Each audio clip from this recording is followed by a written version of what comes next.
In this lesson, we will learn about the importance of the use of the basic T-stroke.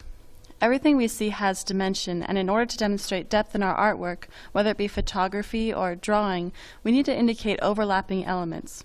For photographers, they might use a separate light to add this little bit of a rim light on the face to highlight certain features and also to cast shadows. But as artists, when we're drawing, this is where the use of the basic T comes in. So what is the T-stroke? Well, if you visualize, the T has a branch and a stem. The branch, I'll go ahead and draw it on a separate layer. First of all, I have one layer set aside for our photo and one for just our notations. And I have a nice bright green for our notations. So if we draw out the branch right in here, we can find that that's the object edge. And the stem will make up the object that's coming underneath. So that'll give the illusion of depth and overlapping. So here we have a photo of Mira sitting down.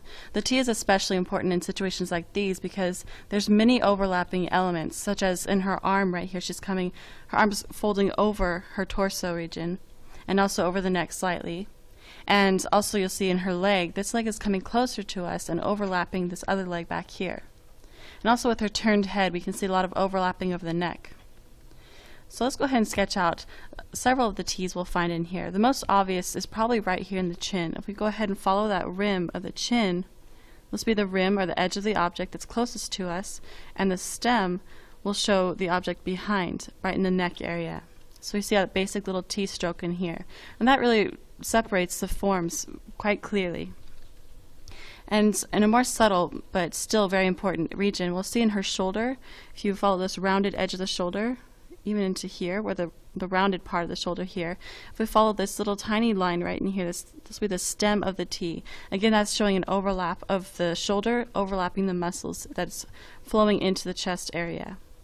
And also in the chin, we'll see it quite obvious. Kind of follow this chin line here, and we'll see the stem is actually where the neck comes behind it.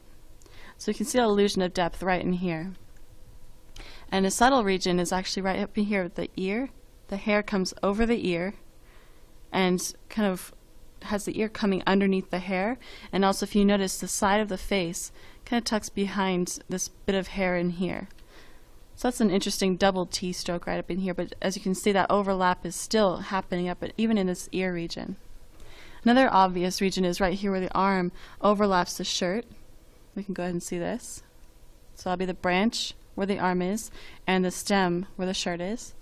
And again, down here in this arm, overlapping the rest of the torso, coming back here. We'll see another T-stroke there. We'll see a backwards T-stroke right about here where you see where the hair is coming over the shirt.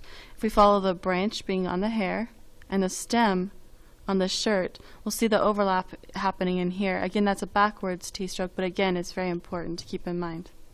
We'll see it happening even down here in the hair where it's overlapping the shirt region, where the fold comes in, and also right where this fold comes in.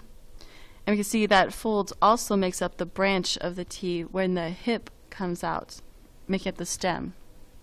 Another obvious place is right here where the legs are, of course. Follow that rim where the branch is, and the stem being the other leg tucking underneath. And you'll find it even right in here where the shirt is coming over the pants. Notice it's not lined up perfectly, so it's a T-stroke in here where it's overlapping. Some other areas that are very important but very subtle is right in here. You'll notice that her hand's coming closer to us than her leg is, and we'll see a little bit of an overlap where her fingers are covering up her leg a little bit. And you can see that T-stroke right in here. It's an upside down T where the thumb is and the stem making up the pants right behind it. And also right in here, a tiny little T where the fingers coming over and the pants are tucked behind it. So that shows a nice overlap. And even more subtle than this, you'll find even in the wrist area. To show this fold, if we find that branch of the T makes up this part right here, and the stem will follow the region on the palm. Again, it's very subtle, but it makes a very big difference in our drawings to add these little tiny details. And you'll find that even if we hid our photo, let's go ahead and hide it, we can still make out basically what's going on with this picture here. And we have a nice form kind of filling itself out just by the use of the basic T-strokes. So it really does have a vital role in our drawings. So let's go ahead and apply this to our own drawing. I'll go ahead and hide this real quickly. Here we have a sketch with quite a few T-strokes missing. And I have a separate layer just for our T's, so we can go ahead and add them in. Now, not all of the T's are removed because without them we'd have nothing but a silhouette. So as you can see, there's quite a few visible already. I'll go ahead and change my color of my brush, and I'll change the brush type. So right in here we can see where the chin kind of comes over the neck. We can see one T in here. And again, without these little T strokes, we wouldn't have a sketch, we'd have a silhouette. But as you can see, we've already kept in the most important T's, but to make this a little bit more believable and add a little bit more realism to our sketches, we needed to see where those subtle areas are. Right here is pretty obvious in this arm. We don't really know what's going on. It's the forearm and the upper arm is actually blending in nicely together. We want to see a little bit of an overlap in here. So if we actually finish out the branch of our T, kind of bring it out in here, we can actually demonstrate the overlapping elements where the forearm folds over. And also for the other side too. Might not be as obvious, but again, it's a nice little detail that really adds that believability to that elbow region. Also, her chest is actually twisted a little bit. You can tell by the breast position, but it's not too obvious. So if we add just a little bit more of a detail in there to show that twist, it'll be a little bit more helpful to believe what's going on in this region. So again, she's twisting a little bit to her left. So if we draw in just a little bit of an overlap right in this armpit region to complete that branch in there, we see the arm is tucking behind that muscle in this area. For the other side, again, we can add that little bit of a detail right in here, just for the shoulder region and the armpit region, to show that she's twisting slightly to the side. We can see a little bit of overlap in that area.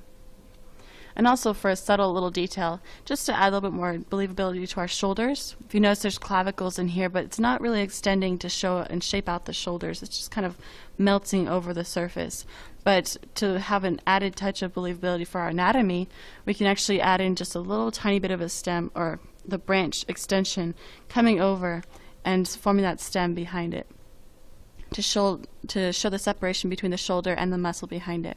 And again, over here we can kind of add that in, just to add just a little bit more depth. And notice how it really changed that upper part of the body so easily with just a couple strokes. And we can add this all throughout the body. If you notice, if we add it to our kneecaps, it'll separate the kneecaps from the leg. And also, if you remember, there's a little bit of a tendon in here, so we want to add that just a little bit just to give it more believability to our anatomy. And also the other kneecap, just to keep things similar. And if you notice, this ankle just seems to be bending and it's almost rubbery. It doesn't really have much form or structure underneath, and it feels very flexible in here. But if we add just a little bit of a touch right in here, we can see our ankle bone that immediately gives a firm structure in there, or the illusion of a firm structure. And also, just for another little added touch, we can add a little definition where our calf muscle kind of overlaps. Notice these are very tiny, subtle T's, but they do make a very big difference in our drawing. And one last little detail, if we wanted to add in, is the separation between the calf region of the lower part of the leg and the foot, and how it kind of blends together. Notice there's a little bit of a tendon that extrudes just a little bit at the surface, and notice that really helps our feet a little bit more kind of stand out and be more believable. And again, without all these T's, it will just be a silhouette. So you'll find that there's T's all over the place, like right in here where the arm overlaps the chest region and where the wrist kind of overlaps this hip region. If we wanted to add in another tiny little detail, we can actually add in the rib cage fold and how it kind of protrudes just a little bit at this side. Again, she's stretching on this side, so it's stretching the skin, but it'll show just a little bit of a protrusion of the rib cage. And on this side, we can actually add in just a little bit of a fold, where it'd be pinching in the fleshy region. Also right in here, just a little bit, if we wanted to add that in, just for added detail. This might not be the right positioning, but again, just a little tiny detail makes our sketches a little bit more believability with the form and the structure underneath. And the T is really a simple principle that can be very valuable in drawing. By using it, we can demonstrate the depth of the form very simply and very clearly.